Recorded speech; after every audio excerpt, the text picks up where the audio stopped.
Hello. Hello. Okay, everyone. I'm going to go ahead and call this meeting to order. It is 9:01 on Tuesday, October 8th, and we are here at the Doña County Government Center. To kick us off, we will have our invocation by Pastor Joel Oates from Crossroads Community Church. Welcome.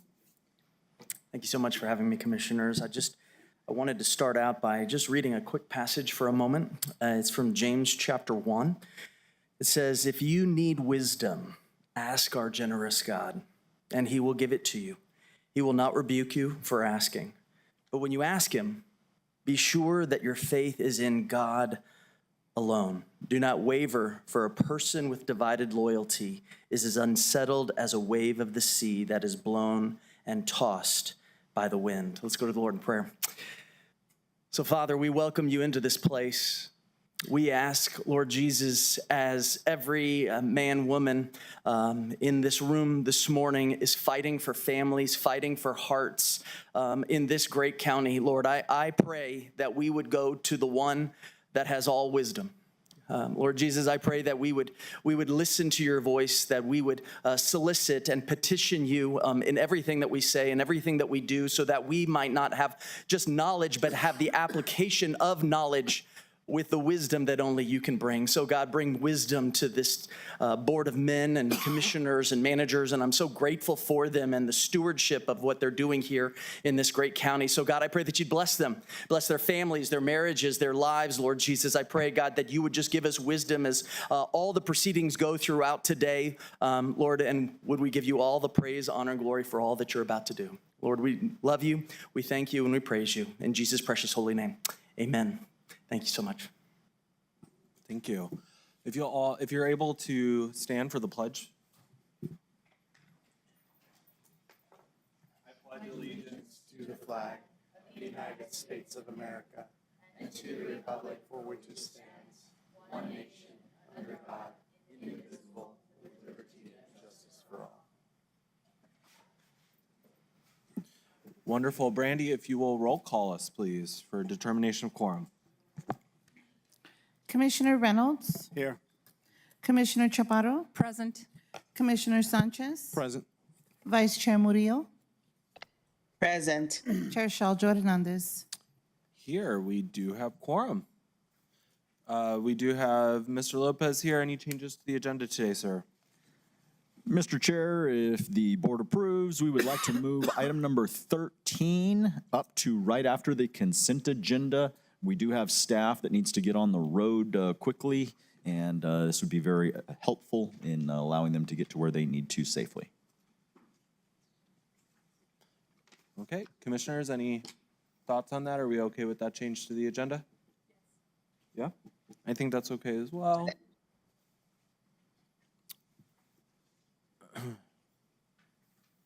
Okay, seeing no other questions. We next have the statement regarding closed session on September 27th of 2024, which we were in closed session and nothing was discussed in closed session other than what was the provided document, or what was provided on the amendment to go into closed session. So nothing else was discussed. Okay, so with that being said, we will go ahead and move into the Mavita, the number 13, which is to award a sole source contract to Mesilla Valley Economic Development Alliance, Mavita, for economic development services in the amount of $300,000. And we have Denise here. Welcome, Denise. Good morning. Buenos dias. I prepared a presentation together for you all. So this is a request to approve a sole source professional services agreement with Mesilla Valley Economic Development Alliance. A quick summary: Mesilla Valley Economic Development Alliance, or MAVITA, as we all know them, was founded in 1994. They're a 501c3 public-private economic development organization. They provide local businesses and those considering relocating and expanding with information, tools, and resources for success in the NM Borderplex region. Some of the services that they offer include industry attraction, retention and expansion, economic development advisory, and capacity building. The contract overview that we're bringing before you is for 1 year, which will cover fiscal year 2025. Purpose of the contract is to provide economic development services to promote Doña Ana County through marketing, industry attraction, existing business retention and expansion, capacity building, and advisory services. The contract amount not to exceed $300,000. Payments are invoiced monthly for services performed. The contractual metrics. Qualified prospects, VRNE visits in the rural areas of Doña Ana County, site visits, completed projects, jobs, payroll, capital expenditures, and wages. They're also assisting with the Regional Infrastructure Accelerator, promoting it and assisting us. You all saw a brief overview. Our Assistant County Manager, Jonathan Macias, presented on the last meeting. They're also going to be doing quarterly updates, just so that you're informed where they're at with the metrics. Economic impact analysis, they also briefed you all on the last presentation they gave. Marketing and business attraction and attending trade shows to promote Doña Ana County.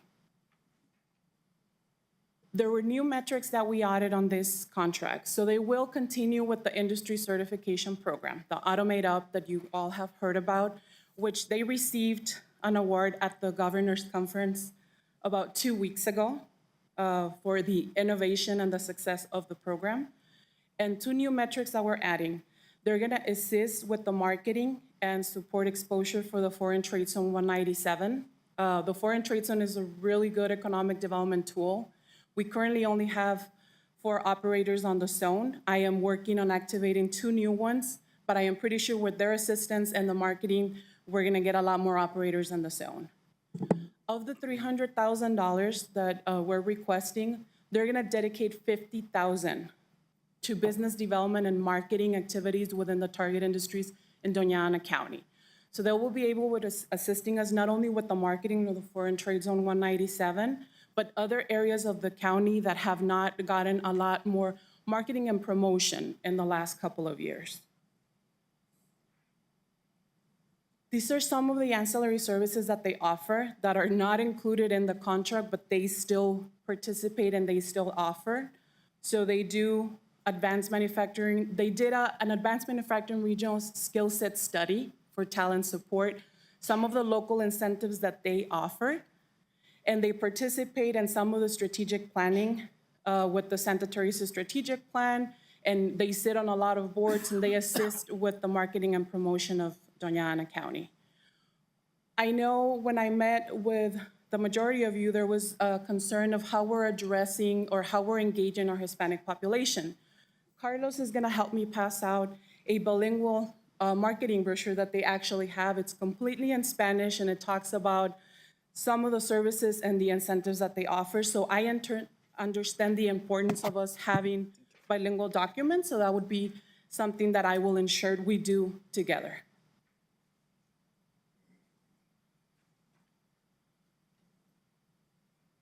And I will open it up for questions, and I will allow Davin to come up and say a few words if he likes. Wonderful. Thank you, Denise. Commissioners, any comments, questions, concerns on the approval of the contract? Mr. Chairman, Yes, Commissioner Sanchez. I think, Ms. Carter, I believe the additional requirements and the metrics that you've added in, recommended in here, I think are excellent. I think the particular part of focusing on the trade zone and trying to continue to market that, I said I'm appreciative. I think really kind of having a more targeted contract in what Movida does. I appreciate the partnership that we've had, and so I'm really looking forward as we continue to figure out how we can best utilize their talents and services. I'm excited to see the outcome as we go through this fiscal year. So thank you so much for providing that input and giving us that guidance with Movida on this contract. Thank you so much. Wonderful. Any other commissioner comments? Vice Chair Murillo? Not at this time. I mean, the only thing I have to say is that it was an excellent presentation. Thank you, Denise. Thank you. Thank you. I'm excited to see the changes as well. So I think this is great, and this is a good place to build off of. So I'm excited to get this done. Commissioner Chaparro? Thank you, Yes, of Mr. course. Chair. I'm also looking forward to more development, but not only just in the southern part of the county, but throughout the entire county, because I know we have opportunities in Hatch, we have opportunities in Oregon, we have opportunities in the outlying areas around Las Cruces. And so I'm hoping that Movida, along with you, Denise, will be focusing on other things besides the southern part of the county. Thank you. Thank you.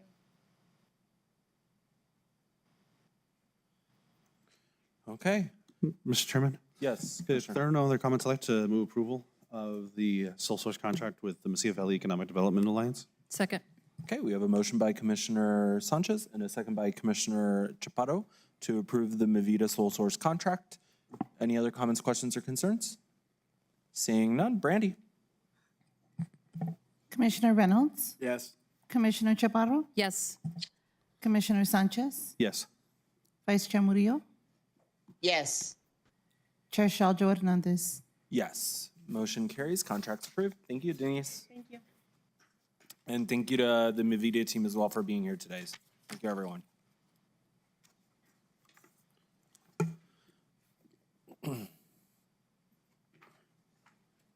Okay. With that being said, we'll move on to our consent agenda, where the board will be asked to approve by one motion the following items of reoccurring or routine business. And we have items 1 through 7. Mr. Chair, Yes. I'd like to Commissioner move, Chaparro. I'd like to move to approve the entire consent agenda, 1 through 7. I will go ahead and second that. So I have a motion by Commissioner Chaparro and a second by myself to approve the consent agenda. Commissioners, any comments or questions? Seeing none. Brandy, if you'll go ahead and roll call us, please. Commissioner Reynolds, Yes. Commissioner Chaparro, Yes. Commissioner Sanchez, Yes. Vice Chair Murillo, Yes. Chair Shaljo Hernandez. Yes, motion carries. Consent agenda is approved. Brandy? Okay, we have resolution number for item number 1, 2024-29. Item number 2, 2024-130. Item number 5, 2024-131. And item number 6, 2024-132.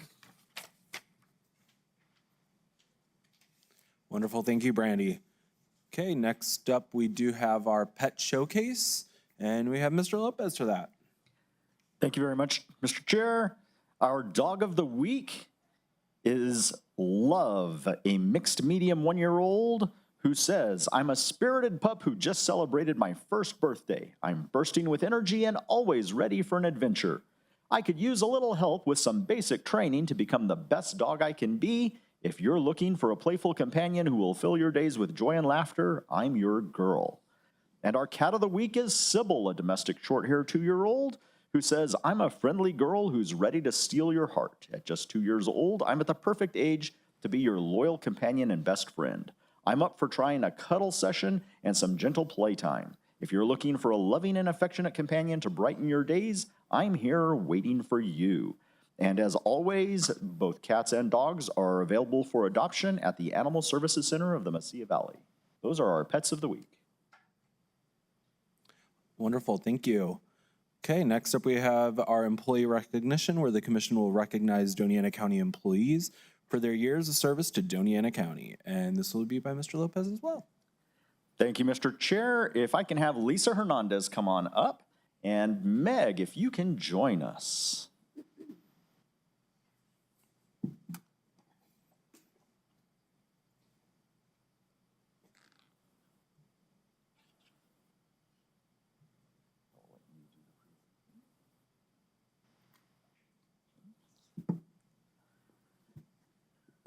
Lisa Hernandez joined Doña County on October 6, 2014 as a human resources assistant. In March 2015, she was promoted to HR representative, where she works on all employee and retiree benefits with a focus on determining eligibility and compliance with the plans.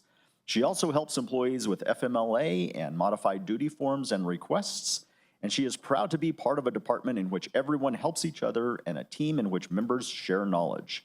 She is known for her teamwork and flexibility as she helps others whenever needed. Lisa enjoys spending time with her grandchildren and attends all their school and sports activities. She also enjoys outdoor activities with family and friends, such as camping, riding a UTV, or a motorcycle. Adventurous.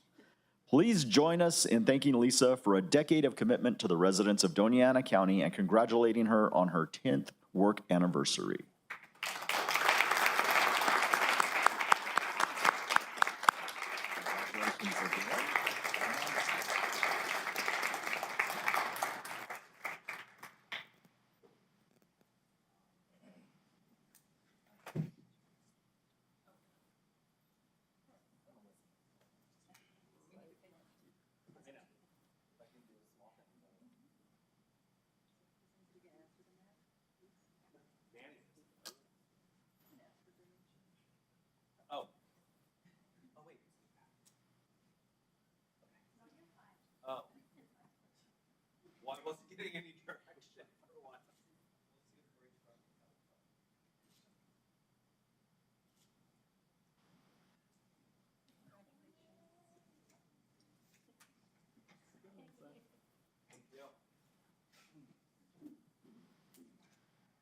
Andres, come on up.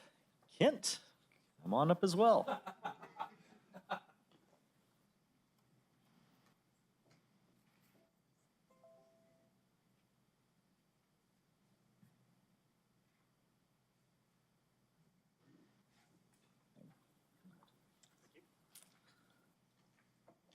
Andres Martinez joined Doña Ana County as an IT computer technician in September 2014. He was promoted to customer support supervisor in October of 2017 and to IT support manager in June of this year. In this role, he manages the service desk team, which consists of 7 technicians who oversee all end-user equipment in the county and manages more than 1,500 devices. The service desk team is responsible for ensuring computers keep performing as expected so 1,200 county employees can get their work done. Andres is known as someone who is helpful, dependable, bright, and comfortable jumping into any issue to help find a solution. Having been here for a decade, others stop by to get his input when changes or something new might impact others or recommendations on whom to reach out to across departments. He is very proud of IT's improved response times. When he took on this role, the team averaged nearly 7 days to resolve a ticket. Now their average is less than 3 days despite a higher number of incoming tickets. He helped modernize the tools used by implementing a new ticketing system, new access controls, and security cameras. He helped migrate the county to Office 365 and oversaw the deployment of more than 1,000 new computers in the last 4 years. He just re-enrolled at NMSU to finish his bachelor's degree and enjoys playing games, the piano, and bass guitar. More than likely on his days off, you would find him looking into how to tackle the next problem at work, despite his parents' and friends' frequent reminders that the work will still be there tomorrow. Ladies and gentlemen, please join us in thanking Andres for 10 years of dedicated service to the residents of Doña Ana County and congratulate him on his 10th work anniversary.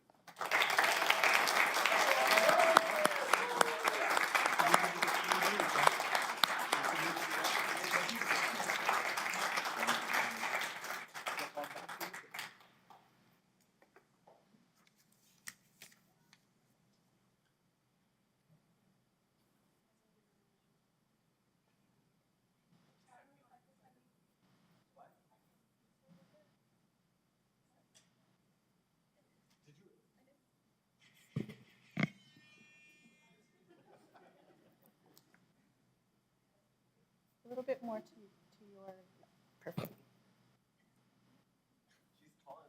You actually, that's perfect. If you could come over a little bit, right there. A little bit more.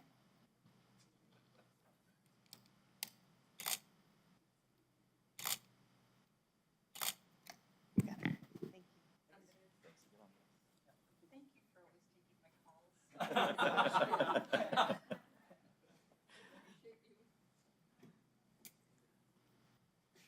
All right, Marcella, come on up.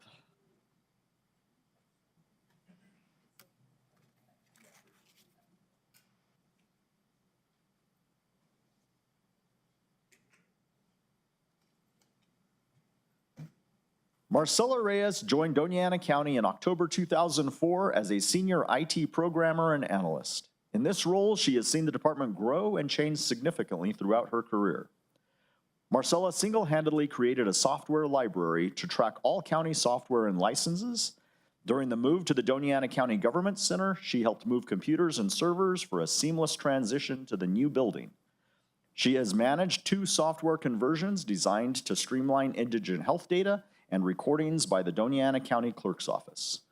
For years, she assisted the Doña County Assessor's Office to prepare the annual tax rolls, and more recently, she was the work stream lead for the Workday implementation.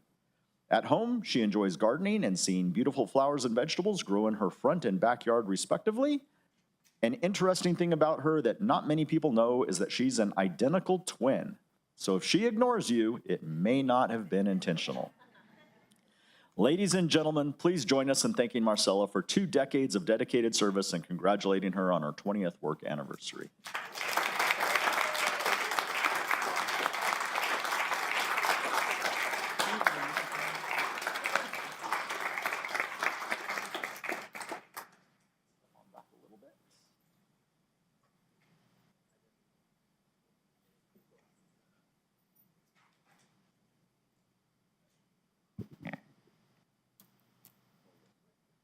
All right, I figured you'd want to be in there.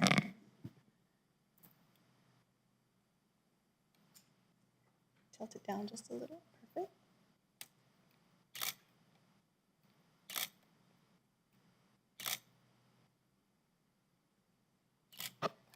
Thank you.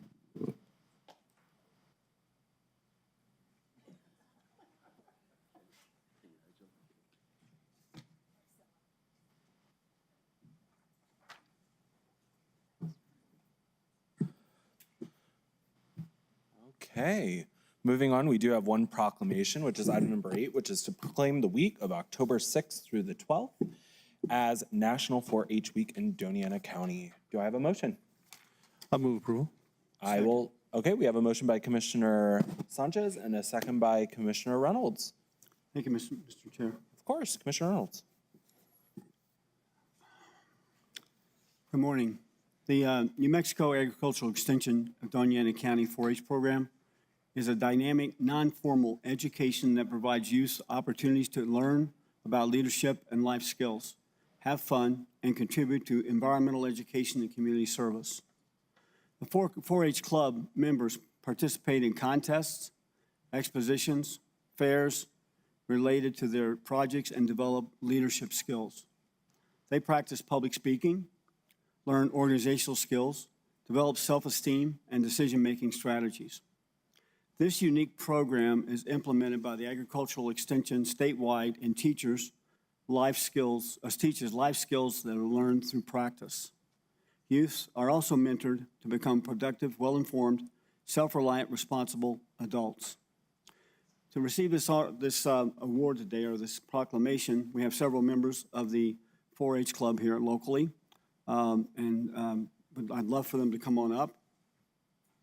I've been associated with this organization in some fashion now for about 4 or 5 years, and I've watched some of these young men and women actually mature into young adults. And they also have contests because they raise animals, sheep, rabbits, cows, pigs, things like that. And several of the members here, I'm sure all of you all have won some belt buckles this year, right? Yeah. So we have some of the high-flying 4-H members here today. And I don't know if you've seen their belt buckles, but if you see them when they walk out, they're about this big. Well, not really, but they're close. And those belt buckles are actually the way that they get honored for the long hours and hard work and early mornings and late days that they spend making sure these animals are raised properly and taken care of properly. And it's a real responsibility that we all need to learn. So we appreciate and honor that. Would either of you like to speak? Okay, please step up. Hello, my name is Katrina Parco. I am one of the Doña County 4-H ambassadors. Hello, my name is Joa Owens, and I am one of the Doña County 4-H Council ambassadors. Move this a little bit. All right. Good morning. My name is Najina Parco, and I'm the Doña County 4-H President, and we have a brief message here that we'd like to give. So, Chairman Shaljo Hernandez, Commissioners, and honored guests. On behalf of the Doña County 4-H program and my fellow team members, thank you for the opportunity to join you today and for your 4-H Week proclamation. From livestock to quilting to baking to STEM projects, there are over 350 youth members enrolled in Doña County 4-H who depend on innumerable parents and adult volunteers for encouragement. In this year alone, we had over 900 exhibits at the 4-H Red Barn at the Southern New Mexico State Fair, in achievement of our goals without dedication of our county extension agents, Eva Madrid, who is present, and our adult volunteers, one of them being Randy Halverson. We would not be able to do this or without the support of leaders like you. As a token of our appreciation, we have a small gift for each of you. Thank you again.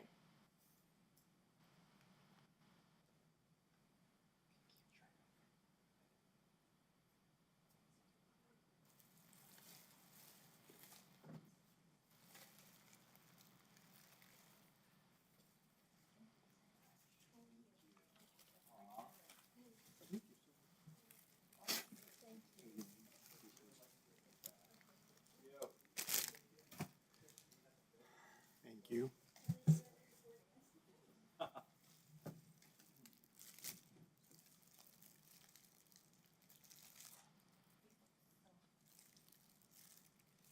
While they're doing that, Mr. Lopez, if you want to read the proclamation. Thank you, Mr. Chair. Whereas this year's National 4-H Week theme is Beyond Ready, it reminds us that every child has valuable strengths and real influence to improve the world around us. For 120 years, 4-H has served America's young people to make the best better and is now the nation's largest youth development organization. And whereas 4-H programs are delivered by the Cooperative Extension Service, which is a community of more than 100 public universities across the nation that provide experiences for young people to learn by doing. And whereas 4-H connects young people with adult mentors in their communities, preparing them for work and life through experiential and inquiry-based learning while providing emerging research for positive youth development. And whereas expanding from its strong agricultural roots, 4-H helps youth explore the world around them and grow into productive adults. And whereas supporting future leaders in science, agriculture, and community leadership is important for the U.S. Department of Agriculture and the National Institute for Food and Agriculture 4-H program, now therefore, the Doña County Board of Commissioners does hereby proclaim the week of October 6th through 12th as National 4-H Week, proudly proclaimed this 8th day of October 2024, a proclamation for the board's consideration. Wonderful. Thank you, Mr. Lopez. Board members? Chair, Yes. if I may, I wanted to invite Robert Herrera to come out and be part of the picture because I think we've all seen that in the last couple of weeks, nobody else advocated more than he and his team to make the fairgrounds be a stellar place for all the good things that 4-H are doing. So if you're amenable to it, and if Commissioner Reynolds is, course. thank you. Come on up, Robert. Commissioners, any other comments? Seeing none, Brandy. Commissioner Reynolds, Yes. Commissioner Chaparro, Yes. Commissioner Sanchez, Yes. Vice Chair Murillo, Yes. Chair Shaljo Hernandez. Yes, motion carries. Congratulations.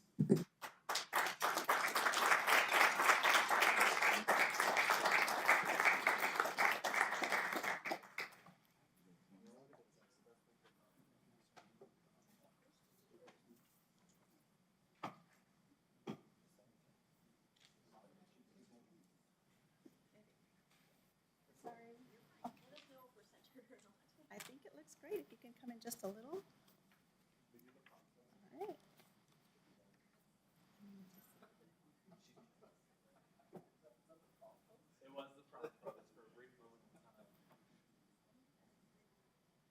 Commissioners, if I could have you come up just a little out of the light. Perfect.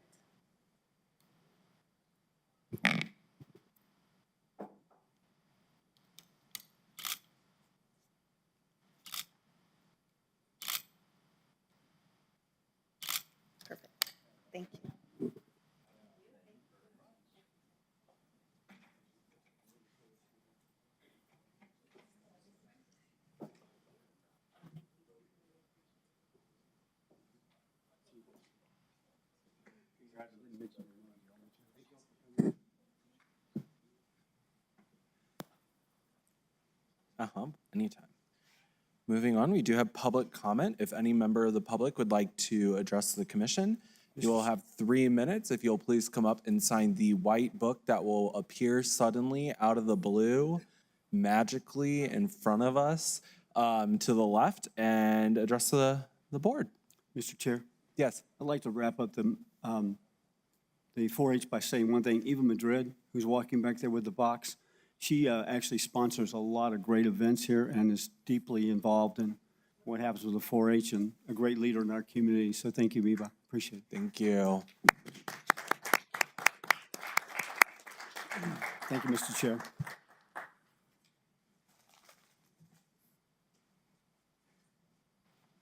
So long, Susan. Mr. Chair? Yes, Thank Commissioner. you.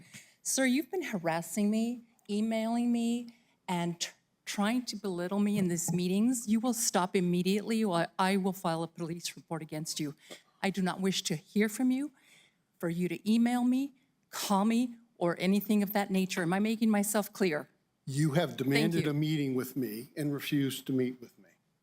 You have harassed me. You have Sir? retaliated against Sir, me. your 3 minutes are going to begin. If you would like to address the commission.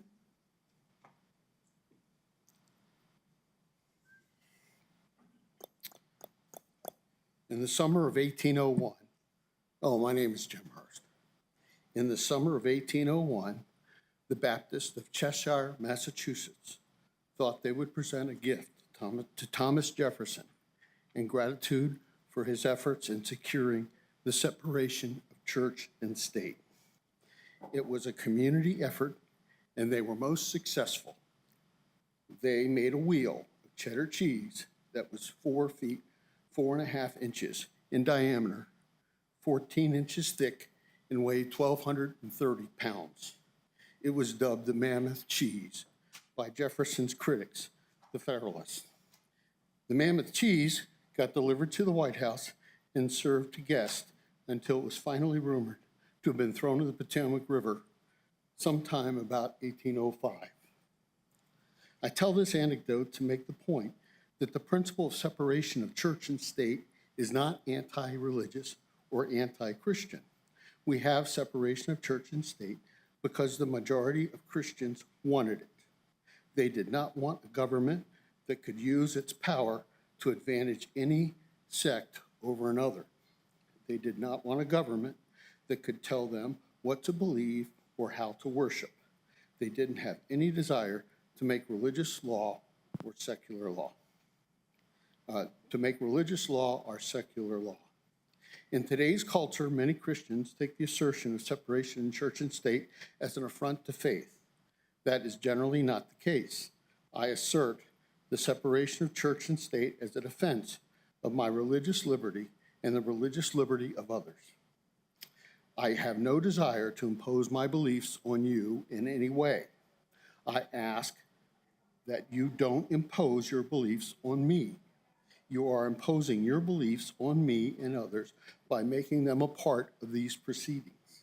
I have the right to participate fully in these proceedings without being invited to join in a religious practice that I don't subscribe to, and my government has no right to make any such imposition on me or any others, especially employees. Please end the practice of religious rituals in these proceedings. Prayer, sermons, and worship are not appropriate at these proceedings because they are an imposition of faith and they are not consistent with our Constitution in either letter or spirit. Thank you very much.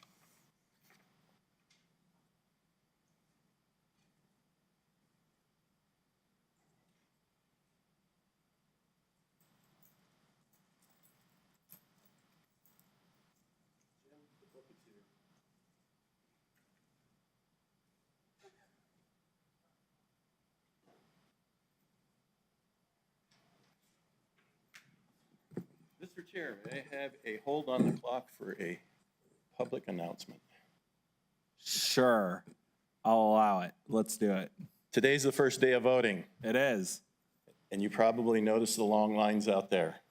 So it's been my understanding that our county clerk, if you vote, will take your name off the voter rolls, which means the emails, the texts, me knocking on your door will go away. So there's an advantage to early voting. If you will stay around for a brief overview of how that actually works, I think Dr. Amanda Lopez-Askin would probably like to talk on that because it's very fickle how that works. But if you'll stick around, I think she'd love to address how that actually works within the party systems for that. So, okay. And you guys need to be careful when she's positioning up there, because from my perspective, it looked like the Roadrunner was biting your ear. Thank you.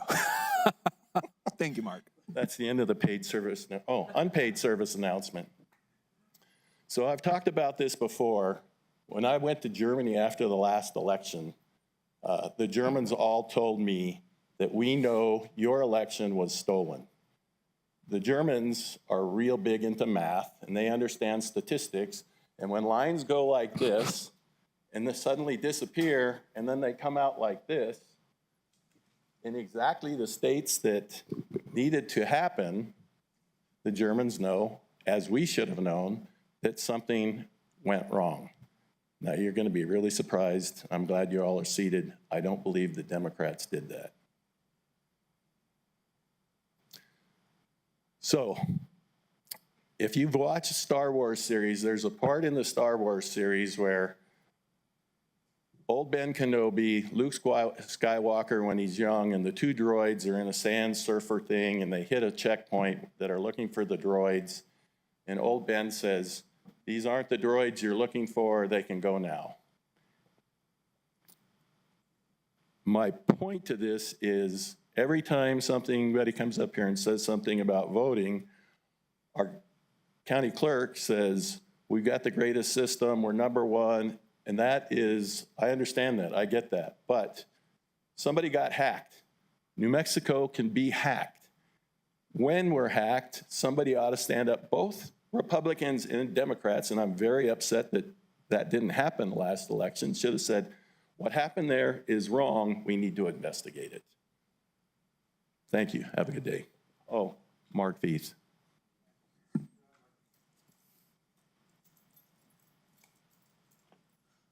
Any other public comment? Seeing none, I will move on to staff input. Do we have any staff input today? Okay, seeing none, I will move on to county elected officials input. Come on up, Madam Clerk.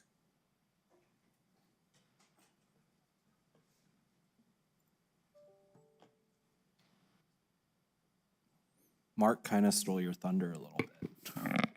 Good morning, Chair. Good morning. Commission. Amanda Lopez-Askin, Doña County Clerk. Today is the first day of early voting. When you think of voting, I hope you think of it in 3 phases. The first phase is the first day of early voting here at the county center, Monday through Friday, 8 to 5. The second one starts October 19th, and that would be expanded early voting, and that means across the county that voters can access various voting locations that way, as well as be able to drop off their absentee ballot at any of those locations. And what we call our Super Bowl, which would be Election Day, which is November the 5th. So that is starting today. We hope you all vote before the end of the day. We're looking at about 120 per hour if we go with the rate that we're going as I checked in this morning, so thank you. To talk about generally, we don't, as elected officials, address specific public comments, but because I want to make sure that our voters have accurate information, I have chosen the last couple of years to offer clarification, maybe some confusion or misinformation. And if you have questions, of course, you can ask me. So I would like to first address the idea that you won't be called, you won't be mailed, you won't be asked if you voted yet, if you early vote. So that is a party process. It's not something that's involved with the county clerk's office. As you know, candidates are actively campaigning all across our state, and they are the ones, campaign workers are being paid for volunteering to follow those lists. It's called ballot chasing. They want to see who has sent in their absentee ballot and who has voted in person. And they're able to track that because we have a very tight, finite system that tracks that. So if you want to be taken off a list, you'd really have to get with the party that is calling you, texting you, et cetera, and ask to be removed. I have found personally that that does not work very well, so good luck. But that is not a process that the county clerk's office does. We have enough work to do here in our office, so he may or may not be right about that depending on the organization that's sending out information or asking for information. Today is also the very first day that absentee ballots start getting sent to voters. So if you've requested a ballot and you're wondering where it is, we could not send it prior today unless you were an overseas military UCAVA voter. Those happened last week, but as of today, ballots began heading out. If you're voting by mail, like I know your parents do, Commissioner Chaparro. Yes. And to address some of the misinformation, I always want to assume the best of folks who are as committed as I am to democracy and elections, and so I will move forward with that in mind. And I know Mr. Veith has been very invested in our meetings and always wants to offer his perspective, and I always appreciate that.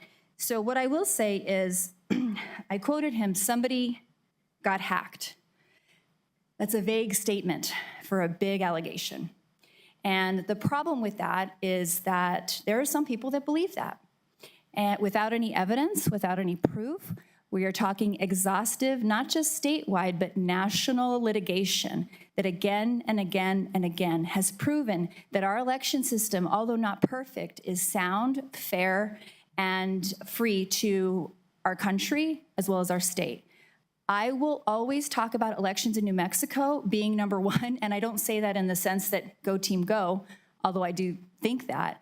I say that because there are very non-biased, nonpartisan academic institutions that rank our elections, and New Mexico has been shown to input and to practice all of the best practices in elections.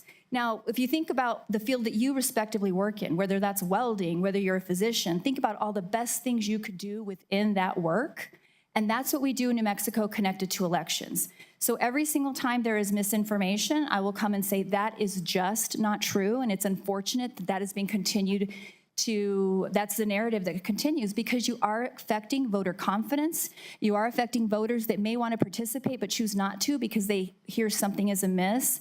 And I would suggest that when there are statements like somebody got hacked or New Mexico got hacked, that we actually have some substantial, meaningful evidence of that, that you report to the appropriate authorities. If it's not our office, please report it to the Secretary of State. If it's not the Secretary of State, please report it to the new Department of Justice in New Mexico. And if you don't feel comfortable with those, please head to local law enforcement.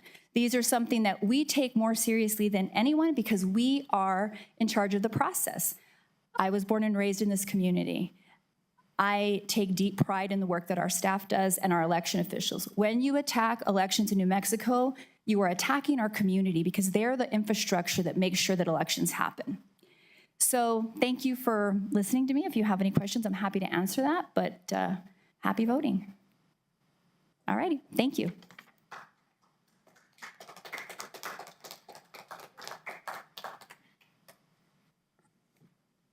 Good morning, Sheriff. Good morning.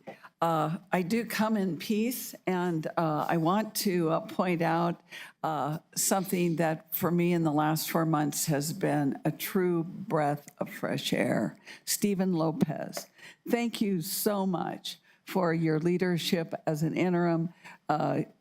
In my 5 years and 9 months, this is the most partnership I have ever felt with this county and with the county administration. Thank you so much. Your decision to have him keep our boat moving forward was brilliant. And I want to say I look forward to our new person coming in, our new county manager, very much. Stephen, we'll see each other on the OEM side, and we've always worked closely, so I expect nothing less. I did want to bring that up today. I think it's your last meeting or close to it. What a day. Let me also just point out a hint of good news. We started our second academy for the very first time in the history of DASO, yesterday, I guess, with 17 people. And I say it again and again, but let me say it, we are not short-staffed. You were kind enough to give me 14 new positions. Why did I need those? Because we are not short-staffed. We are moving forward. And as I've been to 9 cities in 11 weeks, meeting with sheriffs, chiefs, the FBI director, actually, to drop a name here and there, I want to tell you, we're rare. We're a rare breed to not be shorthanded and not be significantly shorthanded. So I thank you all for respecting our budget requests for fiscal year 2025. We are moving forward. And I see nothing but a bright future for the time I have left. Thank you very much. Mr. Chairman? Thank you, Madam Sheriff. Yes, Sheriff, sorry. I just want to say thank you. I know, while I know we've played our part in the commission, I'm really appreciative of everything you've done and your staff, really being busy, trying to fill these positions, get them into the academies.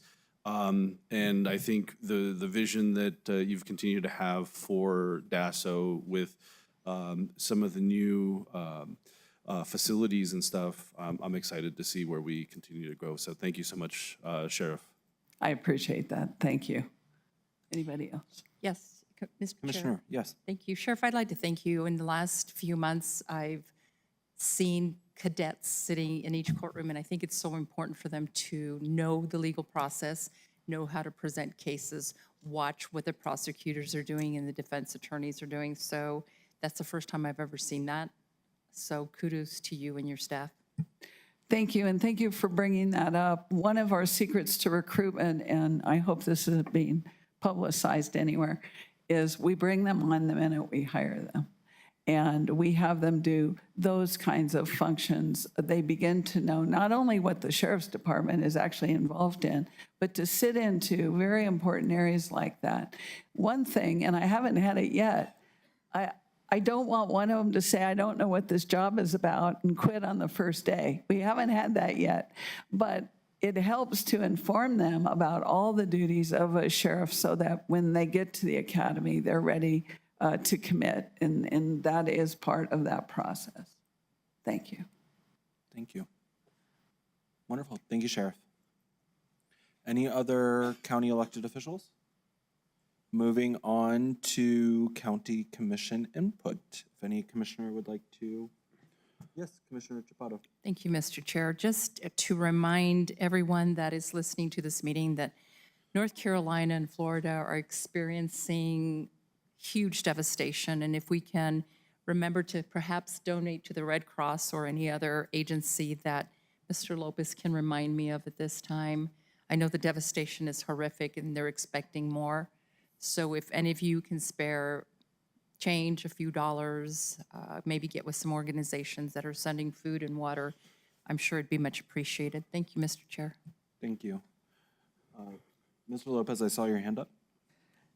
Just want to see if we can get to staff input when commissioners are done.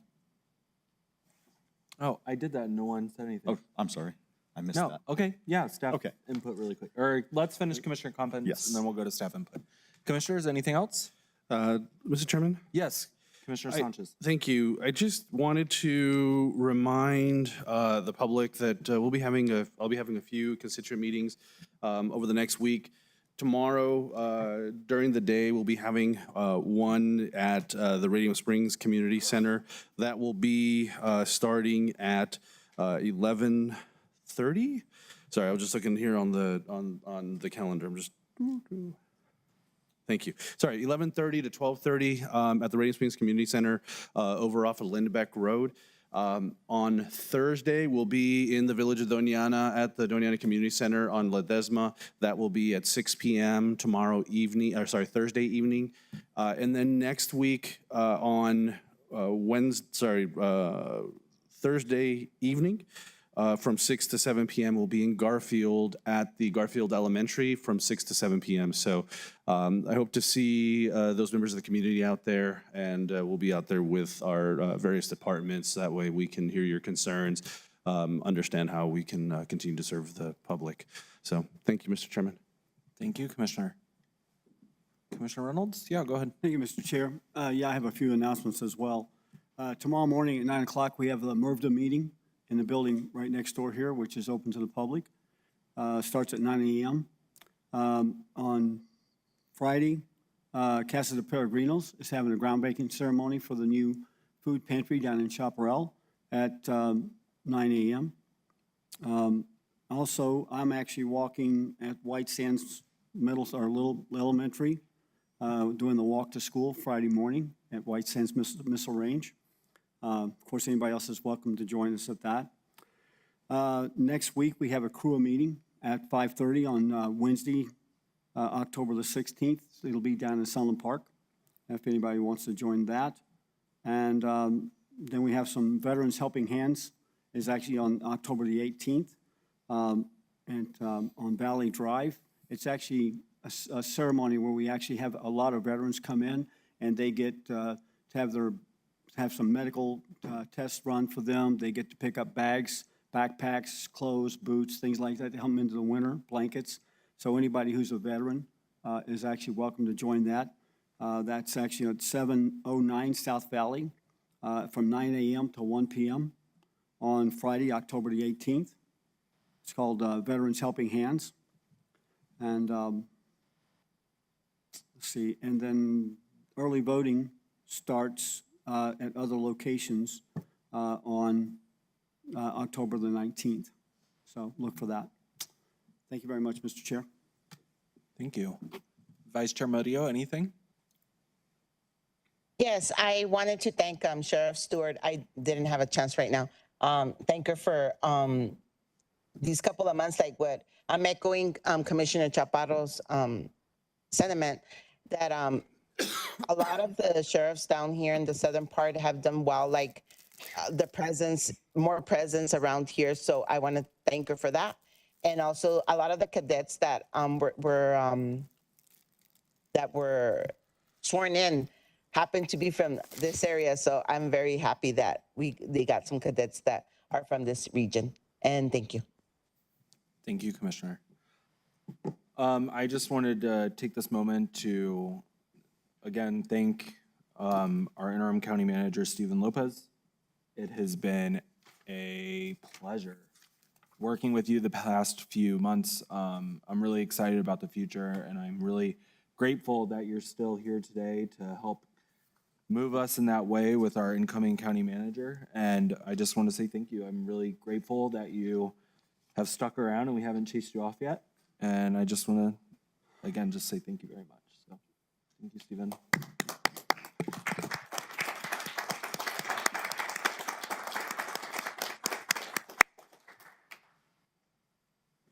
Okay.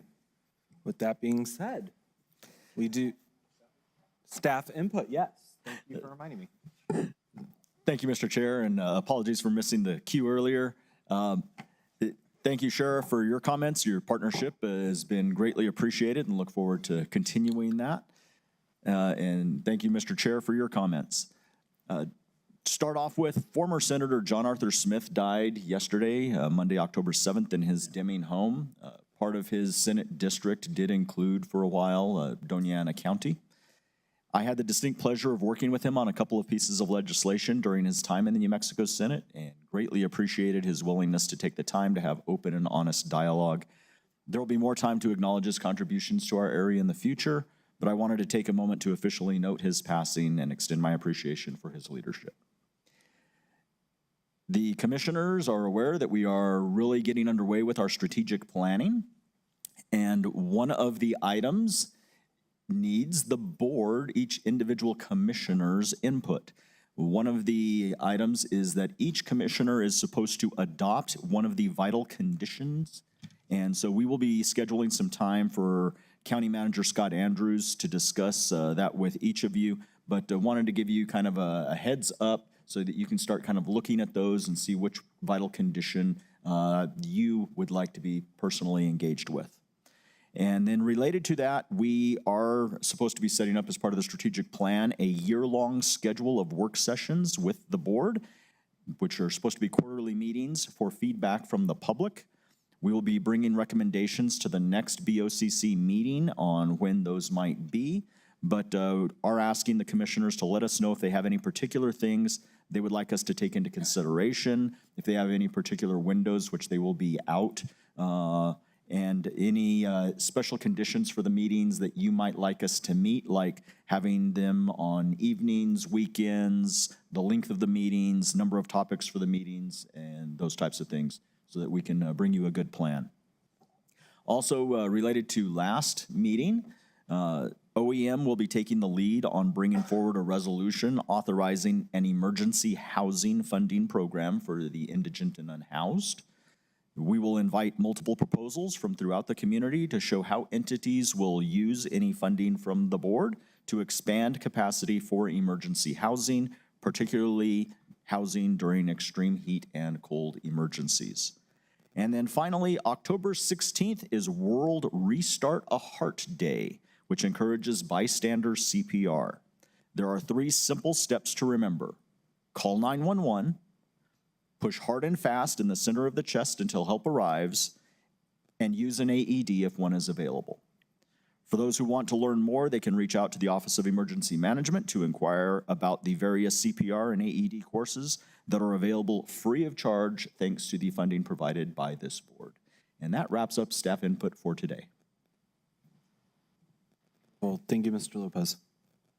Okay, moving on to presentations now. We do have 3 presentations. The first one is going to be an overview of the Mesilla Valley Public Housing Authority, MVPHA operations. And we have the Executive Director of the Mesilla Valley Public Housing Authority, Mr. Juan Olivera. What? Olvera. Welcome. Good morning, Mr. Chair and commissioners and county staff. I just want to give an overview of the housing authority. We are a small housing authority. The image of housing authorities here, we are the project, so we're more than that. We service our community. We service the city of Las Cruces and Doña County. We're a local government unit. The housing authority was created basically in 1961. In 2012, the housing authority of the city of Las Cruces and the housing authority of Doña County basically consolidated their operations into now what is known the Mesilla Valley Public Housing Authority. And the mission is to provide safe, affordable housing and services that provide opportunities to the residents of the city of Las Cruces and Doña County and southern New Mexico.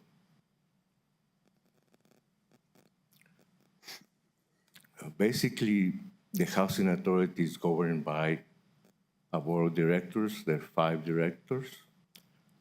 2 are appointed by the mayor of the city of Las Cruces. 2 are appointed by you. And the 5th one is a resident commissioner. They serve terms of 5 years. They're staggered. And I would like to introduce our resident commissioner, Ms. Gloria Molina. Then we have Felix Cordero. He's the chair, and he was appointed by the city. His term expires at the end of this year. We have Silvia Chavez. She's the vice chair. She was appointed by the county, and her term expires in 2028. We have Kelly Martinez, also commissioner appointed by the county. Her term expires this year. And we have Commissioner Monique Lopez. She was appointed by the city in 2026.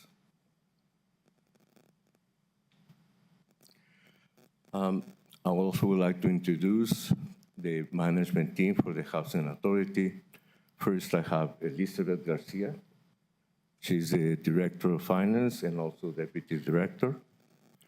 We have Ms. Adriana Ansaldo. She is the Section 8 Housing Choice Voucher Program Manager. Mr. Gilbert Cruz, he's the Modernization and Maintenance Manager.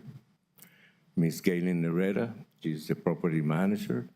She oversees all the public housing properties and affordable housing properties. And Ms. Maria Licon, she's my Executive Assistant, HR Administration, and she's the one that basically coordinates all the work with our board.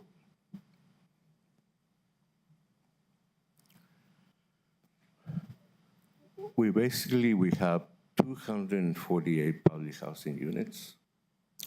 We have 1,666 Section 8 Housing Choice Vouchers, which includes 80 BASH vouchers.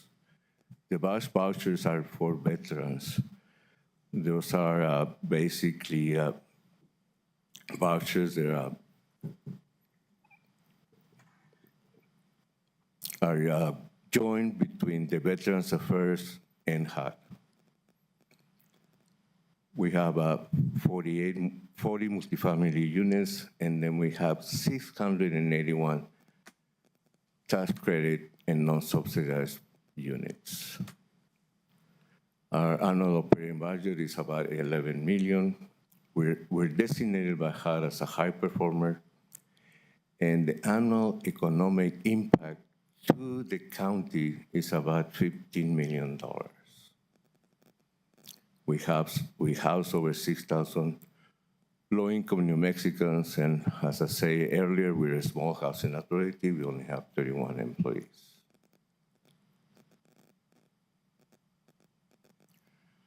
I'm gonna talk a little bit of what is our public housing program. Basically, as I said earlier, we have 248 units. We have the Tres Árboles community, or 64 units, multifamily. It was built in 1963. Then we have San Pedro Place with 38 units. It's for elderly and disabled. It was also built in 1963. We have Jardines Alegres with 47 units. It's also for elderly and disabled and was built in 1973. And our largest property, Walnut Grove, has 99 units of multifamily, was built in 1972.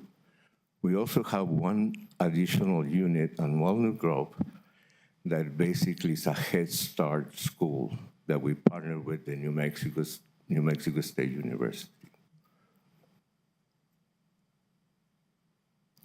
And this is a quick map where the properties are located to give you an idea. Now I'm going to talk a little bit about the voucher program.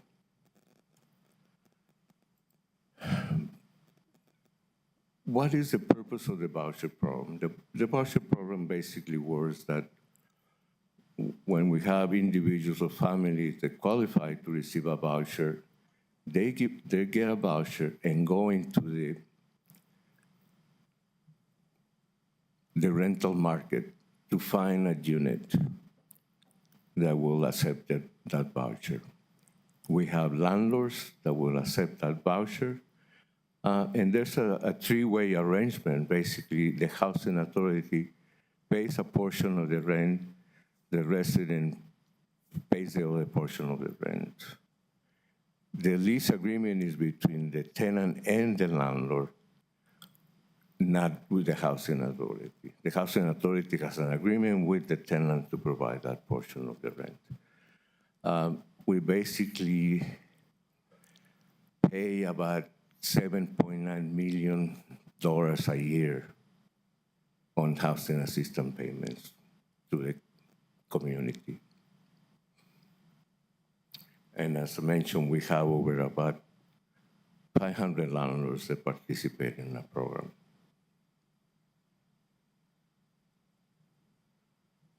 As I mentioned earlier, we have 80 bus vouchers, which are vouchers that are called Veterans Affairs Supported Housing, which combines the vouchers with supported services with the VA. We partner with the VA from El Paso because since we're southern New Mexico, northern New Mexico partners with the VA in the north. They come and they provide services to the veterans. We have the Family Unification Program. We have 40 vouchers.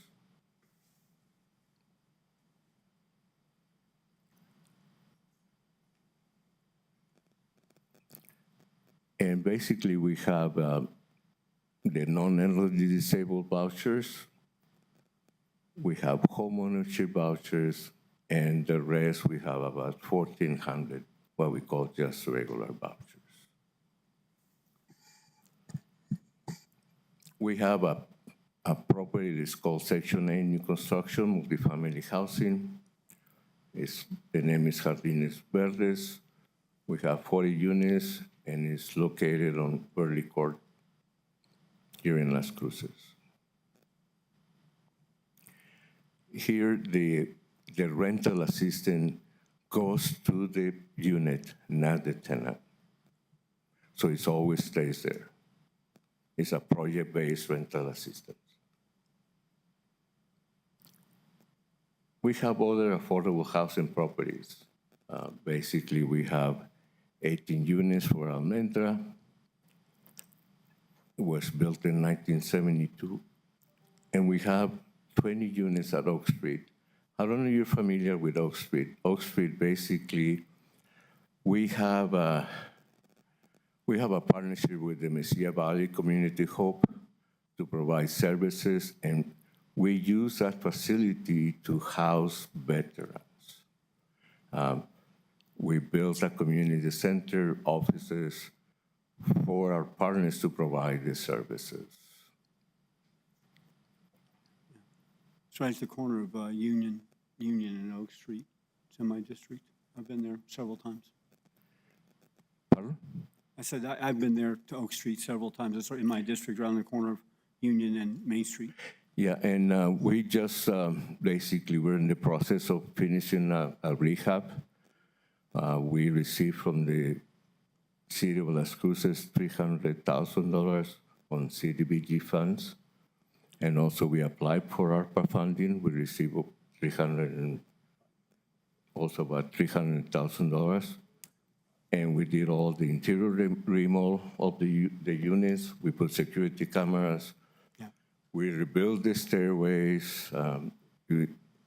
Now we're painting the stairs, and we're going to repave the area. Yeah, it's been upgraded quite a bit in the last 5 years. I've seen a lot of changes on that unit. Thank you. And anytime you would like to visit, please let me know. I'll be happy. Thank you.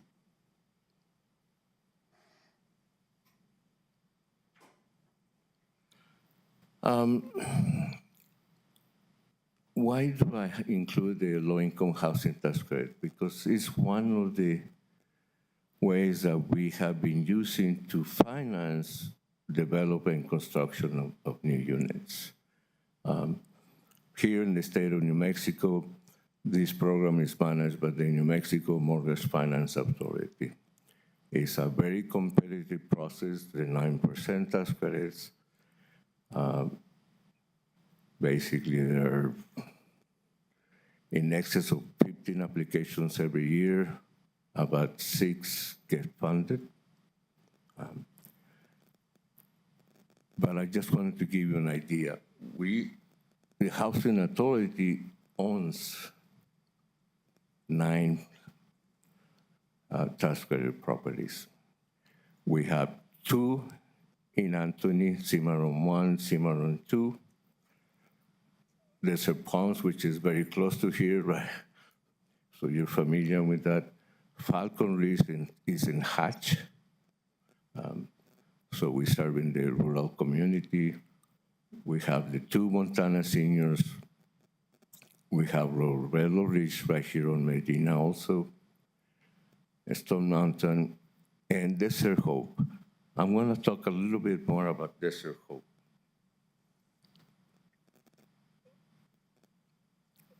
I'm going to move to Desert Hope.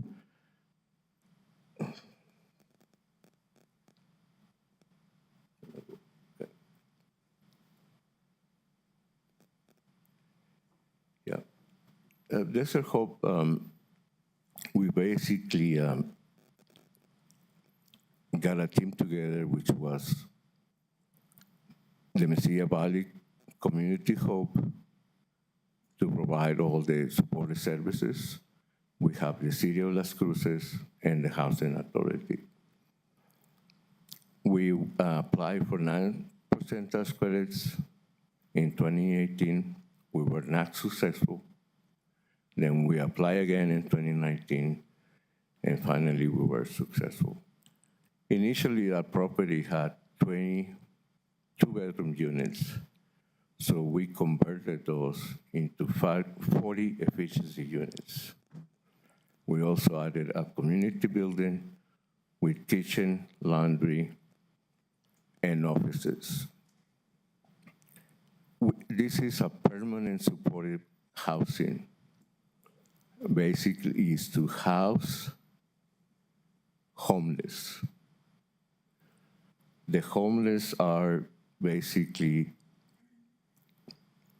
in partnership with the Community of Hope. They identify the homeless, they refer the homeless to the Housing Authority. We determine if they're eligible, then we submit that and they're accepted into the program.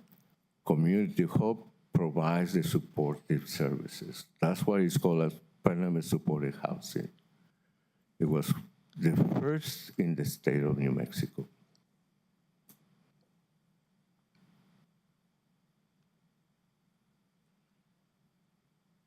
This is just a picture from the entrance that you can see. Now I'm going to talk about the future. What are we doing? We have been working with the city and other partners for a while. We had I have water right here. No, I know my mouth is getting dry a little bit. About 2 years ago, thank you. Excuse me.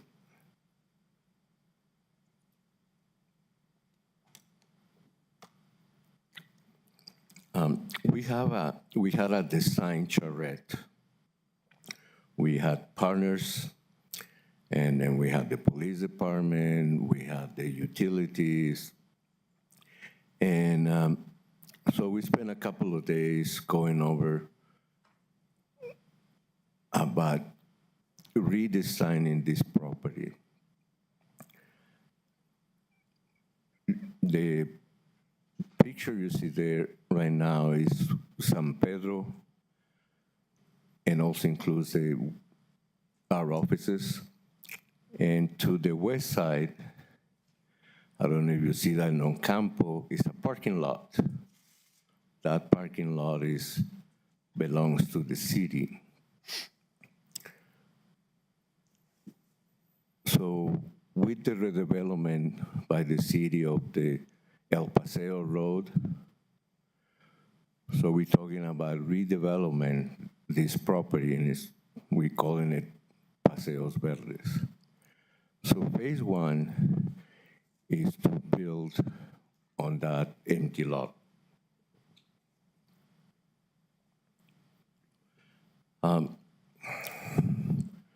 Through the office of Senator Heinrich, we applied for a direct appropriation funding, and we were awarded in 2023 $2.2 million to build 20 units for veterans and 60 units for workforce. So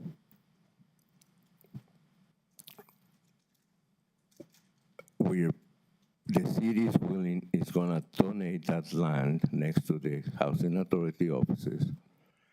And that's where we're planning to build those 80 units. Mr. Chair, I have a question. Sure. Yes, Commissioner. Thank you. Mr. Olvera, I think I'm not understanding where this phase will be built. Can you give me the cross streets, please? Yeah, it's Campo to the west. I'm sorry? Campo is to the west. The So they street. were looking at the Colorado, Texas, Campo area where that lot is, Well, where the old Allen Theater is, in that area? no, it's a parking lot right next to the Housing Authority. So you have Campo is to the east, Understood. and then you have San Pedro, and then you have Mesquite. You have the Monzon Center on the bottom southeast corner. So that's the, to the east, you see that is the current property of the Housing Authority, San Pedro, and the Housing Authority offices. The old Chiva Town district where I grew up. Yes. So that's where the redevelopment of the El Paseo, that's what we call it, Paseos Verdes. So that's where we're planning. So we have those 2.2 million that we received as a direct appropriation by Congress. And right now we're in the process of submitting an application in January 2025 to MFA for a 9% tax credit.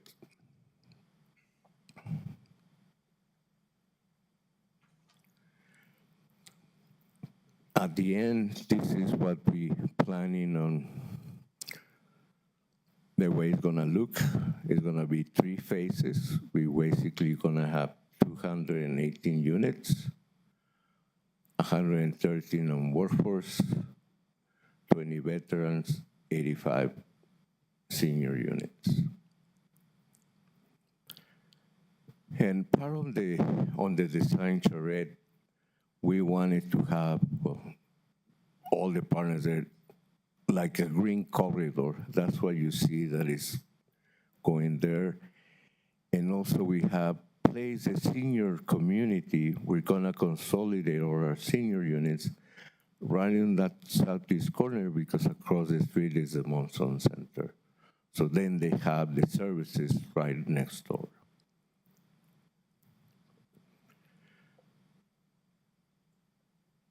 Now I'll be happy to answer any questions you have. Thank you so much for joining us today and for this presentation. Commissioners, if you have any questions, and I also we'll get through the commission questions and comments, and then I know we have our HHS director, Ms. Michael, here, who would like to ask a few questions as well. But it was really great to see the future growth planning with the appropriations from Heinrich's office. I'm really excited about that. Do you have a timeline of when that project is going to start and hopefully be finished? Well, we're planning to submit a 9% tax credit, low income tax credit application in January with MFA to do the phase 1, which is that what I presented, the 80 units, 20 the veterans, and then the 60 workforce. Then in 2027, we're planning to start construction in 2026. In 2027, we'll do the second phase. And then 2 years later, in 2029, we do the third phase. So it's a and the reason is well, first is capacity. I say we're a small housing authority. We don't have a lot of the resources needed. Second is the financing, where to find funds to build these units. As I mentioned earlier, main source is through tax credits, and it's very competitive. For Desert Hope, we had to apply twice. So that's the reason we basically, every 2 years, we're gonna submit a tax credit application, hoping to be successful and start construction the following year. So it's up to 5 to 10 years for all this to be completed. Oh, Oh, wow. Okay. 5 to 10 years. All right, commissioners, Mr. Chairman, if I may. Commissioner Chaparro, yeah. Mr. Olvera, I grew up in that area where you're mentioning Mesquite, Campo, Colorado, San Pedro, that entire area. And I remember the senior units were there long before I grew up in that area. And it always seems to me that my memories of that particular housing complex, it's always very clean. People sit outside in the evenings. But my question to you is there any thought for remodeling or maybe making it a little more modern? I know that it's very good for the seniors in that area because it's a one-story house. They have their own outdoor space as compared to what you're planning, 4 floors of senior units. So I guess it's several questions. Number one, are you planning to update that property that you already have on San Pedro Place? And in going to 4 floors for the seniors, is that going to be harder for them? Yeah. Basically, I was the director of development for the Housing Authority of the City of El Paso before I joined here. And we developed a lot of housing. One of them is what is called a mid-rise for seniors. And I'm using the same model because it was very successful. So we'll have elevators, they'll have a community room also without having to go to the Monson Center. They will have their own laundry facilities on each floor. They will be accessible. So we're taking all that into consideration. As I said, we're planning on doing something that we have done in the past and it has been successful. But any plans to remodel San Pedro Place a little bit more, seeing that it's already to capacity there with our senior members of our community? Well, the plan is basically those people are going to be, when we build the first phase, we're going to relocate some of them to those units. Then they have the right either to return or to stay. When we build the new units, they can say, no, I want to stay here or I want to move back to the senior building. I don't know if you understand. We're doing phase 1, so when we start phase 2, and we're going to have to demo some of those units, then they will be relocated to the units on phase 1. But they have the right to return or to stay. It's their choice. Thank you. That wasn't what I was capturing. No, so, yeah, we don't planning on remodeling something that we're gonna have to demo a year later. That's the reason we're not remodeling San Pedro. Understood now. And just for, it's not a criticism, but growing up there and seeing those viejitos outside in the afternoon and visiting and going from place to place and being able to be outdoors, getting sunshine and seeing traffic go by the streets and the vecinos greeting them, I think is so important for socialization for our seniors. Yeah, And we're so gonna have. I'd like for you to bear that in mind because maybe it's an old-fashioned idea that I have, but I remember walking by the street and that's even now, there's people sitting outside and I'll stop Yeah. and greet them and ask if they need anything. But I think that socialization part of it is so important for people that may not have family that is taking care of them. So Yeah, and to add that, if you look at their areas, their gardens, they have gardens, they do all that. The elderly properties are the best properties that we have because the elderly really care about where they live and their surroundings. if you can see on the north side, we have some homes. They'll have that opportunity to move there also. Not necessarily we're gonna send them to the senior. They'll have the right to basically choose the unit they wanna live. So maybe thinking about community gardens for Yes. them and activities for them, Yes. because I think that's so important as, I Yeah. have two elderly parents, so I know what that is to keep them busy. Yeah, and that's the reason you see all that, also that green area, that green corridor. Thank you, Mr. Olvera. You're welcome. Commissioner Reynolds? Mr. Chair, thank you, Yes. Mr. Olvera, I want to say first, thank you for this wonderful presentation. It was, it's provided a lot of information that I was not aware of.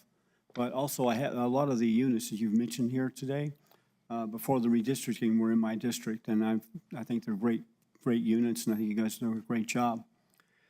I'm looking at a couple things that are interesting. I didn't see a total number on the number of veterans or the number of seniors or a number of unhoused that you were serving, but I've got some pretty good estimates from what you've delivered here to understand it. First thing, you're servicing quite a few people, and we really appreciate that. Second thing, I think one of the most important slide that you have here is that on, and for us, it's page 147, you show the estimated housing needs are still over 4,300 subsidized rental units, 360 subsidized senior housing units, and 2,003 subsidized rental units that we still need in the community. And of course, being necessary for you to have more money to do these projects, and I understand that. First thing, I think that this points out a very significant requirement that we have in the county and the city, and I would like to know if there's anything that we as a county can do to possibly help us to fix some of these problems and support what your mission is.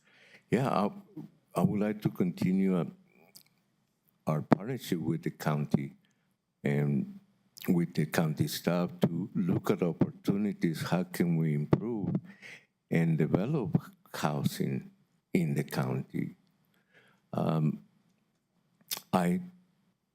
I had conversation with staff in the past. There was some land that the county owns that we were looking to see, is there a possibility to develop or not? Unfortunately, some of them were too rural, no infrastructure. At that time, there were no funds. So there's something that we can explore with the county and say, okay, what are the opportunities to develop housing in the rural areas? Yes, I agree with that. We need housing in several of our colonias, and I think that it is worthwhile for us to try to explore that and to see what it would take to get that done. I'm also aware that we are currently in the process of providing some additional housing for the homeless right here. I think it's across the street, if I'm not mistaken. And so we are working on some of that, but I think a partnership with you guys throughout the county would be worth exploring from our perspective. And this certainly points out the need to do that. So thank you. No, thank you.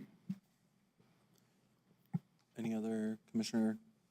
Mr. Chairman? Of course. Mr. Olvera, I was just wondering if you know what the approximate wait list that you have and the times or the length that people have been waiting for housing. Yeah, our wait lists are the ones that are open, and then we have wait lists. We have wait lists for public housing by bedroom. Right now, we're talking about an average of 600 applications on the wait list. It takes 2 years. Remember, we only have 248 units. Our properties are basically 98% occupied most of the time. So it's really, we don't have enough units. That's why it takes so long. On the vouchers, we have over 2,000 applicants on the vouchers side. So also it's over 2 years. Okay, I think it goes, I think as I understand that, it seems like there's a huge need to have more units. And I think it goes to what Commissioner Reynolds was just saying, because I think as you meant, I think you noted it that the Falcon Crest, I think it was was it the Falcon Ridge or the? Falcon Ridge, Falcon Ridge, in sorry. Hatch. Going back to the 80s with that Falcon Crest reference. But the, I appreciate that we do have at least some projects that are going on outside of the city of Las Cruces. I know there's obviously a huge need here in the city of Las Cruces, but I do agree with Commissioner Reynolds that I'd like to explore and figure out how we start to address some of the needs that we have within the county, as he noted, within the colonias, and even I know in my district, one of the things that we continuously see, and I know it's not something specifically that I think necessarily the housing authority addresses, but there's a huge need for the migrant workers as they come through and work, the seasonal workers that come through. Yeah. And, how we, I think, like I said, I think there's a lot that can be done with the housing authority. And so I'd like to continue to figure out how the county could potentially partner. But I think as you're kind of explaining, it sounds like there's a huge need to be able to address the unhoused here in Doña County. Yeah, and Falcon Ridge is basically for farm workers in Hatch. So, yeah, there's a tremendous need on the rural areas. So I guess my ask is, I really appreciate this presentation. I think this is the first time we've been able to have a presentation on the public housing authority.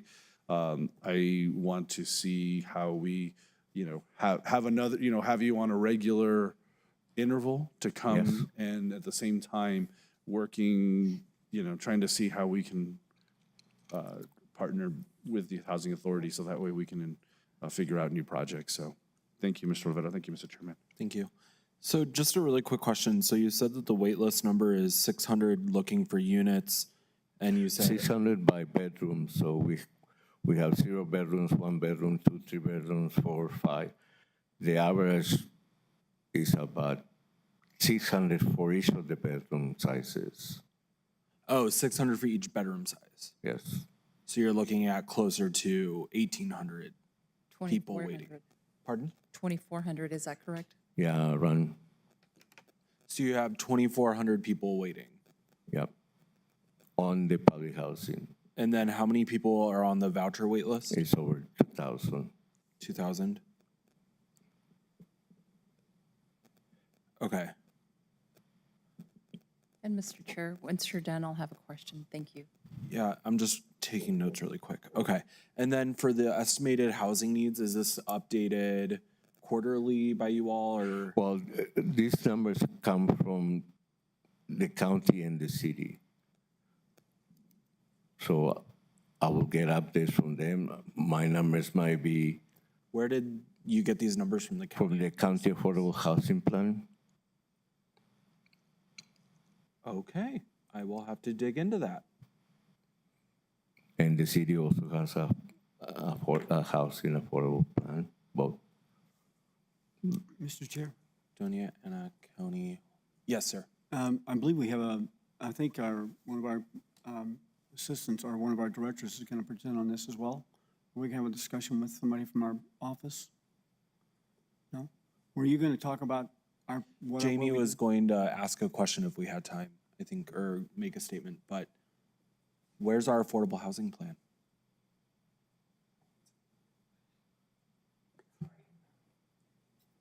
I'm sorry, what was the question, Chair? Where is our affordable housing plan? I love to see it. Do we have a housing plan on the county in support of the needs for housing? Or do we have someone working on it? I guess that's probably a county manager question. Yeah, and I guess for what the chairman, Mr. Chairman is asking is that it's not on it. There's a link on the website, but there's nothing on the website for the affordable housing plan. For clarifying, Mike. Sorry. Director Ainsworth, I'm sorry, Chair. Of course. Director Ainsworth said that she will send every one of the commissioners a copy. If I'm not mistaken, and County Manager Lopez, if you could remind me or check me, I believe this was identified as part of the vital conditions and action that was needed on by the commission for further definition moving forward, including the need to possibly post an RFP and also pick up inventory in housing as needed, especially given the recent drawdown of the emergency rental funds project, which will be coming to a close here in a bit. Okay. And that was it. Mr. Chair? Yes, Commissioner Reynolds. Yeah, I'm aware that we have some developments that are just in the process of beginning, and like Santa Teresa, the Alta Vista project. It would be nice if we could start to work with those developers to put some sort of tax break housing associated with those developments as well. At least if we know more about it as we're developing these new subdivisions, it'd be nice if we could at least approach the subject with some of these developers as if they're willing to help us to solve some of our low-income housing problems. And so I think that's something we should consider as a board, to at least bring it up when we're talking to some of these developers, that's all. Maybe we already are, and I'm not aware of it. Chair. Yes. And Commissioner Reynolds, I would encourage you to go back and look at the compilation of the PID, because when they spoke about affordable housing, if I'm not mistaken, before the PID amount, it was close to about $250,000 for what would be considered affordable before the additional rider for the PID. So again, I think it merits additional revisiting to what the commission is approving and looking at when it comes to those subdivisions, not only in the southern part, but in all parts of the county. I agree. Thank you. And Mr. Chair. Yes, Commissioner Chaparro. Thank you, Mr. Chairman. And just a plug for the Housing Authority, my family has a couple of rental properties that are usually utilizing vouchers. So if any landlords are out there, one particular tenant has been in one of my parents' house for 5 years. The house is immaculate. It's been well taken care of. And the money comes in very, very quickly from the Housing Authority. So if anybody is hesitant to accept any vouchers or any tenants that may be helped by vouchers, I would encourage them to look a little more closely, because the experience has been very pleasant for my family. Thank you so much. And to add to that, the state had a landlord, what is called a landlord advantage program. And it's funded by the state. And this program is to provide incentives to the landlords, basically that they're accepting the vouchers. We do inspections before the unit is leased to make sure that they meet with the what is called the HUD quality standards. And also we do annual inspections to ensure that the unit or the property is it meets all those standards, that it's in good shape. And if there's any items that need to be corrected, the landlord has to correct them, or if they were damaged by the tenant has to correct them. There's some issues sometimes that some of the tenants will damage the unit and they don't want to pay. So this program provides funding to those landlords to make the repairs needed. So there's several incentives. Right now, that program is basically on pause. The state is, they had a contractor and they decided, no, we don't want to use the contractor anymore. Now they're talking they're going to partner directly with the housing authorities to continue with this program. We're also looking into this program ourselves. As you know, a couple of weeks ago, we had the principal deputy assistant secretary for the Office of Public and Indian Housing that came to Las Cruces, met with us and some of the landlords, and basically part of the discussion is how to improve that program and how can we assist the landlords. Thank you. Any other commission comments? No? Chair, I did have one thing, if I may. Yes. So I wanted to reflect, just as some of you know, I worked with y'all closely when I was the Emergency Rental Assistance Director and about 2 years ago. And it was great working with y'all in terms of partnership. So hats off for what you were able to do to help us stabilize working in the community. But there were opportunities for improvement, including when we were looking at some of the ledgers and some of the fees, like the lockout fees and the maximum amounts that were included in some of the ledgers balances and not necessarily being compliant with the 10% and those caps. And for those of us that are in this room, many of us are privileged, but many of those tenants live on a bubble where they have to make a difficult decision between being able to pay a lockout fee, a rekeying fee. And so while there is an opportunity to support them with some of the remodeling and some of the improvements, on the other end, sometimes that compounding fee structure does hurt. So maybe that's something we can also revisit as a community so that we're not creating those hardships unintentionally. And thank you all for what you're doing. I've seen your work dating back to what many of you have been doing in the community of the nearby El Paso, and now you're doing it here in southern New Mexico, so that's commendable. I did just want to end on a little bit of a note and empowerment. When we talk about this population, I heard some verbiage that's a little bit outdated. And so I just want to remind us that when we're talking about first putting the persons first, we don't talk about homeless people anymore. We don't talk about the disabled. We talk about this person living with the disability, this person that is unhoused or is housing insecure. And so I encourage us as a community to lead with that kind of knowledge and with that kind of love for our neighbors, because I can assure you that the people I was working with, many of them did not want to take the assistance because we had inadvertently stigmatized them so much in our community. And so it was a very loving discussion to say, we're here to help to the extent that we can. And so I want to make sure that we approach it from that perspective. So thank you so much for what you do, and Chair and Commission, thank you so much.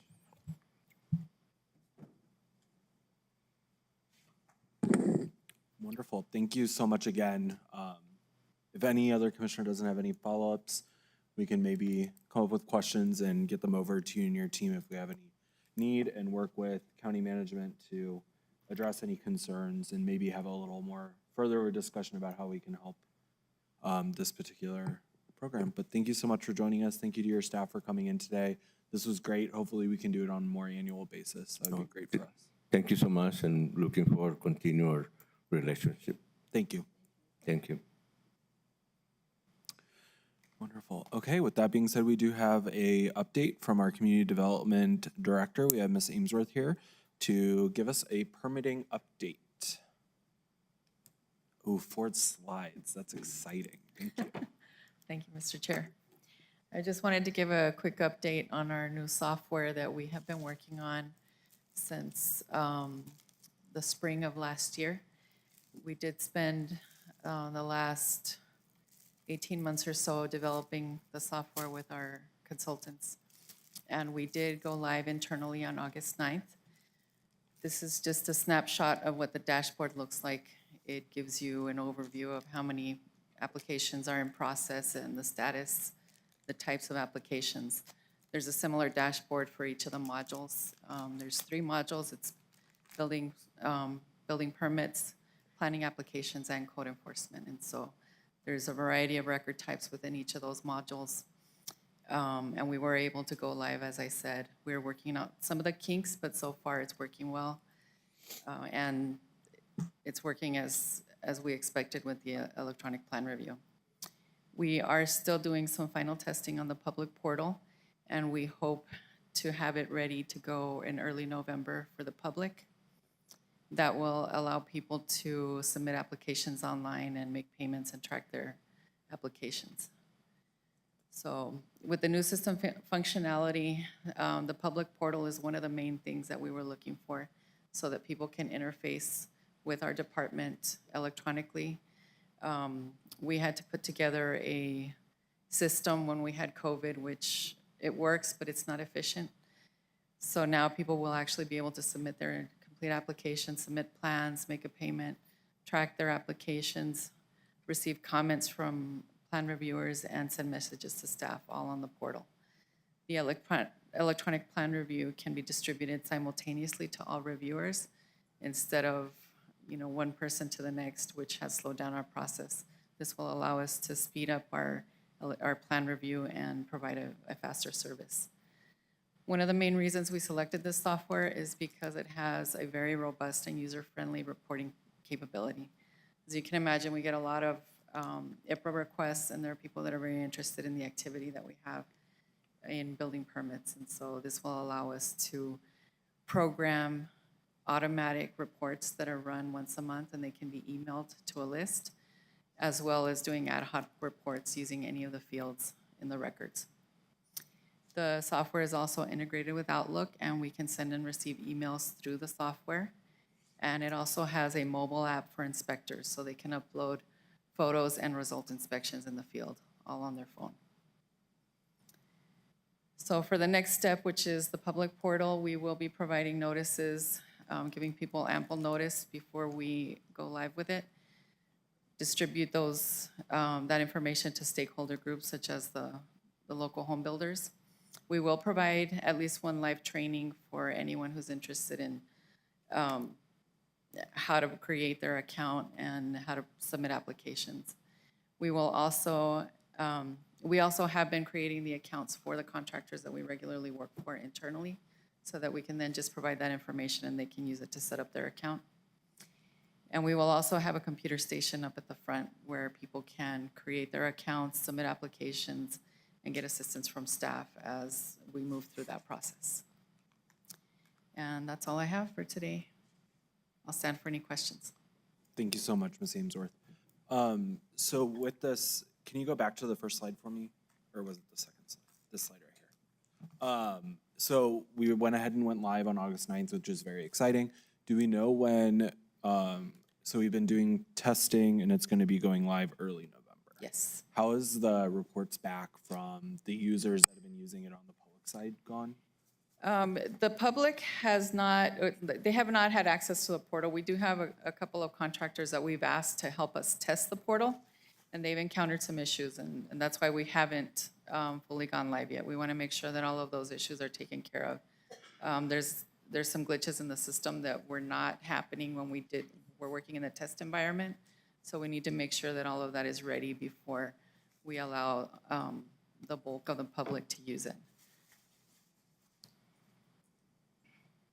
Wonderful, thank you. Any other questions on the permitting process? Mr. Chairman? Yes. Thank you. Ms. Ainsworth, are we going to be, as you kind of, I think, show in here on this, the slide that's on screen, you're able to see kind of an overview of the permits, a type, and so on.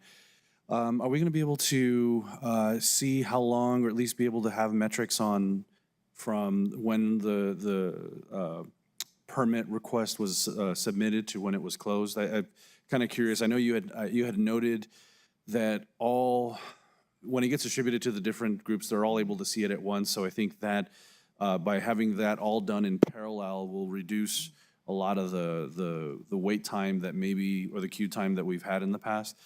So I'd be curious, I think, as we move forward, just to get updates as it goes live, to see the impact that this change has with the permitting process. Absolutely. As a matter of fact, we had been tracking review times in our old system as well, so we will be able to make that comparison once we've smoothed out all the kinks and it's working as it should and everyone's used to it, then we'll be able to make that comparison. And that is one of the things that we will be able to track is review times, how fast we turn them around from when it's submitted to when we issue the permit. Thank you. I just wanted to make sure, because I think I think we've been anxiously waiting for this to go live. I know this is something that's been in the works for some time. I'm excited for the move to be able to submit electronically, and hopefully, I think as we get better at this, and as you said, the adoption happens and the learnings and all that, as we go through that whole process, everything gets quicker, and hopefully residents, business, those in the business community will see an improvement in this. So I'm excited. So thank you for the update. Wonderful. Thank you again. I'm glad that we came in and did this today. It's a great presentation. I'm really excited to see it launch in November. Any other comments or questions or concerns? Seeing none, thank you so much, Ms. Ainsworth. I appreciate this. Okay. Moving on to item number 11, which is an update on the Crisis Triage Center reopening progress. Good morning, Commissioners. Jamie Michael, morning. County's Health and Human Services Department. You are the first to publicly see the logo that Summit has created for the Doña County Crisis Triage Center. So as you know, Doña County government is contracted with Peak Behavioral Health Services to operate our Crisis Triage Center, and that contract went into effect in June, and they are well underway to getting things done. There we are. All right. So the new contract and the future of the Crisis Triage Center will maintain its original purpose. The Crisis Triage Center, once open again, will provide immediate engagement, assessment, stabilization, and then connections to the next level of care. It is open to any adult, so anyone 18 and older, anytime. It will continue to be 24/7. They are not closed for any holidays. They are open all the time there for us. It is for people who are experiencing a mental health and/or substance use crisis, and it is based on their own individual experience. So a crisis for me might be grieving over someone who has passed away. A crisis for someone else might be more critical and life-threatening, but they are able to manage crisis along that spectrum. They will say yes to everyone. There is no medical clearance, there is no eligibility, no insurance, no other barriers. You get there and people will welcome you into the facility and provide you the care. So no wrong door, and again, I think one of the critical components and what makes this model successful is it is peer-led. So there will be peer support workers on site 24/7 to provide that engagement with people. What I'm most excited about is to introduce the director who has been hired to operate the Crisis Triage Center. So April Corral is here with me, and I will let her talk a little bit about herself, and then we will update you on what's been happening. Good morning, Chairman. Good morning, Commissioners. Thank you for having me this morning. And again, thank you, Jamie. I'm very excited to be here. I know it's been long waiting for the Crisis Triage Center. I'm very happy to be working both with Summit, with the Health and Human Services, and with you all and the community. Like Jamie mentioned, I have over 12 years mental health experience, specifically in continuum of care and crisis specialty. Crisis services is very something dear and near to my heart. No wrong door is something that definitely caught my attention when I was reached out by Summit. So it is very, I have a passion for it. I look forward to making this a success and the partnership with everyone in this community, and really been focusing on meeting with different community members and stakeholders and making sure that it is a success, excuse me. April has definitely hit the ground running, and between her and the other administration folks at Summit, here are some of the accomplishments and the pending items. So they have submitted the application to the New Mexico, and I'm sorry, it's actually not DOH anymore, it is the Healthcare Authority, because that bureau moved under the Healthcare Authority. And so they are pending that approval. They're still waiting for a couple documents that need to be submitted, but we're anticipating within the next 30 days that the state will approve that application and license the facility. They have received the license from the New Mexico Pharmacy Board. They are pending the DEA license. Is that still pending? Okay. All right. And they have done a lot of work to hire and train staff. And then the next step is to work with all of the Medicaid MCOs, the managed care organizations, to get credentialed. That step does not have to happen for them to open. The county contract will cover the operating expenses until all of the MCOs are on board. But April wanted to talk a little bit about the progress with hiring and training staff as well. Yes, so right now we're hiring registered nurses, therapists. We have, of course, the peer-led specialists, and we're also hiring behavioral health associates, working on contracts. I'm very, very, very excited with an internal medicine provider who will be on call 24 hours a day, 7 days a week. We also have our psychiatrist who will be the medical director, and both providers are actually coming with different, with groups of nurse practitioners who will be available and working on an on-call schedule, so that way staff have full coverage and assistance at any time of the day or night. Really a lot of very, very good support systems, so very excited about that and getting everybody trained and ready to go. Yes, yes, guest services. So definitely, we're focusing like peer-led services. The minute the individual is brought to the facility, we want to make sure that they're screened and seen by the RN, BHA peer within 15 minutes. They're going to be, they'll be seen again by the RN, they'll be provided a crisis stabilization plan. We're focusing on appropriate level of care, triaging and stabilization, and then getting them to the next step, whatever that means for the individual at that time. They will continue to be able to administer appropriate medication for both detox and other types of crisis behaviors. Again, the care coordination, transportation. So although it's not a licensed mobile crisis response team, they will have a team of 2 people and a van that can go out to the community, pick someone up and bring them back to the facility. And from the facility, they can drive someone to the next level of care. And we did learn over the time that the Triage Center was open in the past, about half of the encounters utilized the transportation services. So that's important to keep that. They will also provide food. There's not an on-site kitchen, so it's kind of wrapped cold food usually. There's a place for showers for people to be comfortable, for them to store their clothes. And then I think above all, what we heard from folks, what they appreciated most was the connection to people and the sense of hope that they felt there. And so I see that April and the team that they have put together are going to keep that, that moving forward. So that message will still be there and that care will still be provided. Same location, new phone number. Sorry, yes, Commissioner? Vice No, Chair? I'm going into another meeting. I'm going to have to log out. Okay, sounds good, Commissioner. Thank you. Okay. Sorry, continue. That's all right. So same location, we will correct or update the signage there, hoping to help people identify it better from the road, but this is the new phone number for the center. They will have a website that will go live once we have an opening date. And April has planned a lot of public events, and she is currently meeting with different groups of people and making sure that everybody is ready as soon as the facility opens. So with that, we will stand for questions. Mr. Chairman, Commissioner, yes. thank you. Thank you both so much. I am super delighted that the Crisis Center will be open again. I know you both have worked so hard on it, and it was in its absence, its absence was really felt. And so keep up the good work, and I look forward to visiting again. Thank you. I am so grateful to have met you, April. Thank you for joining us today. Jamie, really quick, if we can just go back to the slide with the services. And is there, yeah, the guest services. Is there anything that is outstanding that is different between these guest services and the guest services that were offered almost a year ago now? So,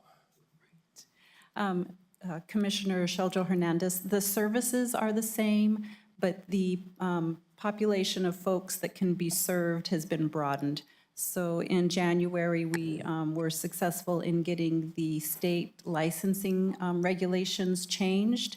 And when the facility reopens, they will be able to provide these services to people who are admitted both voluntary and involuntary. So primarily law enforcement will be able to fully utilize the facility instead of some people going to emergency department and some people going to the CTC. that's fantastic. And then with that too, a large part of the catalyst that brought us here is how are the conversations with community agencies going, whether it's our sheriff's department or any local nonprofits going? Going well. We're doing community presentations. We went with NMSU. I co-presented with Jamie just recently. Also meeting with Light, PD. I need to reach out to a couple other community partners. Just recently, the ACT programs from different facilities and making sure that they have access and that our team has their numbers 24 hours a day so that we're doing that continuity of care. We want the individual to be screened, triaged, and then linked back to the services. We've also been meeting with payer sources. I've already met with, for example, Blue Cross Blue Shield to make sure that we have care managers. And that way, if somebody's admitted, that we have appropriate lines of communication and everybody's on the same page. That's great to hear. Thank you. Specifically, April met with both the city police, the county sheriff, NMSU Police Department, and on her list are the other law enforcement agencies. But there is a much more positive tone that I'm hearing in the community, so I'm very optimistic. And what we're hearing is, like Commissioner Chaparro said, people are ready for the doors to open. Yes. Any other commissioners? Yeah, go ahead, Commissioner. Thank you, Mr. Chairman. And I guess to your question, or to your comment, Jimmy, as the ability to do involuntary admissions, have there been any changes to the facility? I know when we were having discussions previously with like LCPD, and I would only assume that it would be similar to DASO. There was some questions that they had indicated they felt that there would have to be some changes to the facility to allow for that. Has there been any changes, or at least do they have feedback on where we may need to make some changes or fund some changes to it? Mr. Chair, Commissioner Sanchez, yes, there have been some changes inside the facility, fairly minor changes. The biggest thing with the involuntary is the staffing and the medication and the training that the staff have. The one pending physical change is to the fence. We do need to build a fence around the outside that's compliant with fire code and things. So that's the only thing pending. But there were some small changes we needed to make to the facility that have been completed, one pending, and for the other involuntary changes, it's mostly with staff and training. Okay. And then it's just more of a comment. I think while, I think we've been patiently waiting, and I understand all the processes. I think the timing of the facility opening really is kind of at a critical time as we start approaching the holiday season. And so I would hope, or at least I don't know if there's any plans. The next question is just as I hope that one of the things that we can do as the facility does open is hopefully we can find a way to continue on with your efforts, April, as you've noted, me talking with the different community groups, but how do we continue to raise awareness here in our community that this facility is there, your team will be there to help support them. Obviously, there's 988, but we also have the Crisis Triage Center there to support. And so I think, like I said, with the holidays coming, I would hope that we can find a way to advertise. I don't know if that's something that we need to work on, Jamie, if we have to figure out within a budget or something. I don't know. I don't know what might be best that you've seen, I guess, with the engagement, but whatever we can do to really push awareness in our community of the resource, I want to make sure we do, so that way people know it's there to use, and we're there to help. So thank you. In other words, Commissioner Sanchez and I are going to come and hang out with you for coffee at the CTC during the holidays. And, honestly. Commissioners, as soon as we have the flyers printed, the business cards, we will give them to you all to hand out at community meetings, and we'll have some social media shareables. We just want to make sure we have the opening date, because we don't want folks showing up at the CTC right now and the CTC not be able to provide services. So as soon as we know the date, and they are ready, as soon as the state hands us that piece of paper, April's ready to bring everybody in and say, we're opening tomorrow at 8 o'clock, and you all will know and have the information. Is anyone currently at the CTC during the day, or is it? Yeah, okay, you do have staff there. Okay, just checking. And Mr. Chair, Yes, Commissioner Chaparro. thank you. If I can burden you with calling the Public Defender's Office, please, and letting them know, yeah. because I know they're a huge component of this Crisis Triage Center, and I know they've been looking forward to the opening, and I've been asked almost every time I'm in court as to the opening date, but if we can reach out to them and give them all the information that's needed, because they have a lot of clients that could use help with the Crisis Triage Center, I'd be very grateful. And it's, the Chief Public Defender is Chris Knudsen, as you know, Ms. Michaels. Yeah, thank you. Wonderful. Well, thank you again to both of you for joining us today. We really appreciate the update. Thank you. Exciting. Okay, next up in the agenda is our minutes, where we will approve our regular minutes from September 24th. I move to approve. I'll second your motion. I have a motion by myself, a second by Commissioner Sanchez. Any comments, questions, or concerns? Seeing none. Brandy, hit it. Commissioner Reynolds? Yes. Commissioner Chaparro? Yes. Commissioner Sanchez? Yes. Vice Chair Murillo? She's And Chair Shaljo Hernandez? yes. Motion passes. Minutes are approved. Next up, we have commission input follow-up, if any commissioner has any follow-up input. Seeing none. Correspondence, Brandy?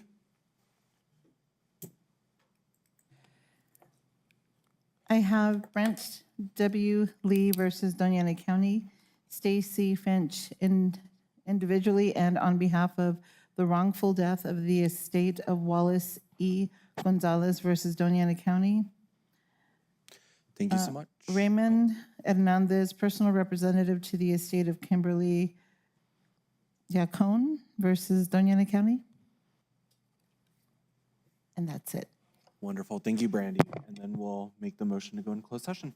Mr. Chairman, I move that the board convene in closed session pursuant to the attorney-client privilege to discuss pending or threatened litigation in the matter of the City of Las Cruces, ETAL versus United States of America, ETAL, cause number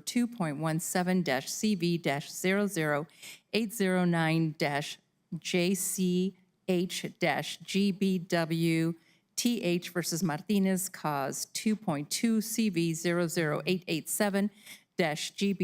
CV00887-GBW-KRS, and the Board of County Commissioners versus Martinez, ETAL, cause number D-307 CV2024-01994, and to discuss the purchase, acquisition, disposal, or real property or water rights as authorized by the Open Meetings Act, Section 10-15-1H7, New Mexico State Statutes Annotated 1978. I'll second the motion. And I guess even though the chair's not here, Brandy, will you do a roll call, since we still have quorum? Yes. Commissioner Reynolds? Yes. Commissioner Chaparro? Yes. Commissioner Sanchez? Yes. Chair Shaljo Hernandez? Is absent, so we'll go into closed session at 11:08 a.m.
I can't see. What happened to the, oh, he's good. Okay. Mr. Chair, Yes, Commissioner. let the record reflect that nothing was discussed in closed session other than the items identified in the motion to go into closed session. Thank you so much. Okay, and with that being said, and there's nothing else on the list, I will go ahead and call this meeting adjourned. Have a great day, and thank you everyone for sticking with us today.